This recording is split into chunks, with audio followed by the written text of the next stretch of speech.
put usability first.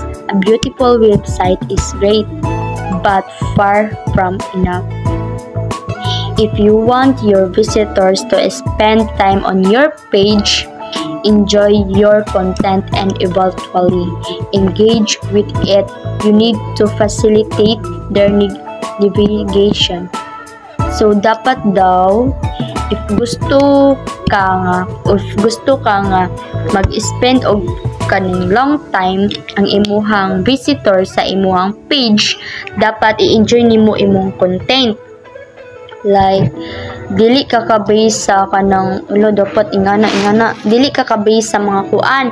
Dapat mag-base ka nga bisan ikaw dapat ka mag-base ka nga dili lang kay sila ma-enjoy sa imuhang kanang page. Dapat magkuan sad ka nga apil ka ma-enjoy kay pag ma-enjoy man gud ka is ma-feel sa nimo nga kani ako ang website is ma-feel sa ni sa iban. So ang ika-7 is make it accessible to everyone. These days, a truly professional website should be accessible to everyone. So, kung tinuod jud ka nga professional website, dapat jud nga magkuan ni kani accessible ni sa tanan. And isa pa is dapat daw nga kanang sa bisan kinsa nga tao kung unsa man ang ilahang kaya, dapat comfortable sila nga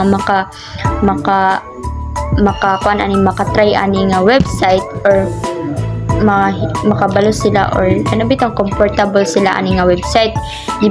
Labi na sa mga taong kuan na kapansanan kaning like kapansanan sa paningin, pansamantalang pinsala, pagkawala ng pandinig at higit pa. So, dapat jud, if professional website ka, dapat magamit ni sa tanan. Bahalag na ay kapansanan, bahalag kuan, at isa pa, dapat makuha nila nga comfortable sila ani, bisag ingana sila, o kaning kuan jud sila ani, kaya magamit yun nila bisag ingana sila. Para kung matawag ka nga professional nga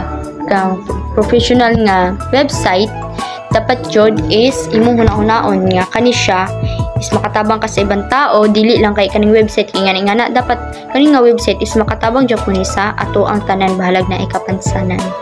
So, ang ika-8 is engage with your visitors. Website are more than just static items meant to browser. These days, visitors expect to engage with your site. Adding the right promotional tools will help you convert visitors into customers and firm. So, kuan jud kung kaning dapat diri is dapat makiugnay ka sa imuhang bisita sa imong website gamit ang imuhang site, like kaning live chat. Kaning live chat is diri mo kaning ka-live mo while ka chat, live chat. And isa pa, social media, o pwede mo diri maka-post or kuan about sa imuhang website. And newsletter and forms para mas makuanan ma-promote imuhang website or ma-convert ana. Kay kani magong engage with your visitors, dapat makiugnay ka sa imong visitors ba para dali makuan ang imuhang website. Mao gali ni siya magamit kag live chat, social media, newsletter and forms. Ika-9 is optimize for mobile. Smaller screen do not equal small impact. So, ang gamay nga screen, kaya wala siya ka-equal sa gamay nga epekto. With such an increase in smartphone and tablet usage, it is crucial that you ensure a seamless browser experience across all devices.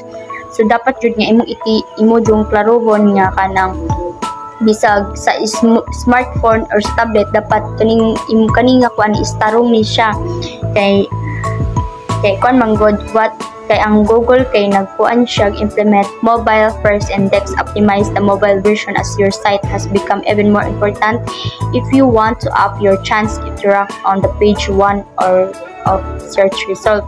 So dapat kung gusto jud ka nga ma-rank 1 ka sa pag-search dira sa imuhang pag gusto ka ma-ranking na ang imuhang page sa one search result, dapat tarong gid na ang imuhang kuan dira mag-optimize for mobile. So dapat bisag nga na pa na dapat tarong na dili na siya makakuan like maka-cause og mga damage nga na kanang dili na siya maka-epekto like goods nga imuhang kuan sa mobile. Ika-10 is ask for feedback. Whether you are creating an online portfolio, blog, or any other types of website, it's time to take a step back and ask someone you trust forward. So bisan pag maghimo kag kuan, so dapat mag-step forward ka nga kanang mangutana ka sa imuhang kanang masaligan jud nga tao. You with honest of feedback. Be receptive to their critic, and remember that you may not always like what you hear. Ensure close result as a friend or calling you or to take or kanang imuha bang friend or kuan calling you mangguro ni siya ang kuan man pasabot ani is kanang imuhang kadugo balik mga kailaingana. To check the follower element, sila na para maglantaw sa follower element. It's text or proverb para sila maglantaw sa kanang mga negative bitaw nga istorya ana ang imong mga dunggan ingana.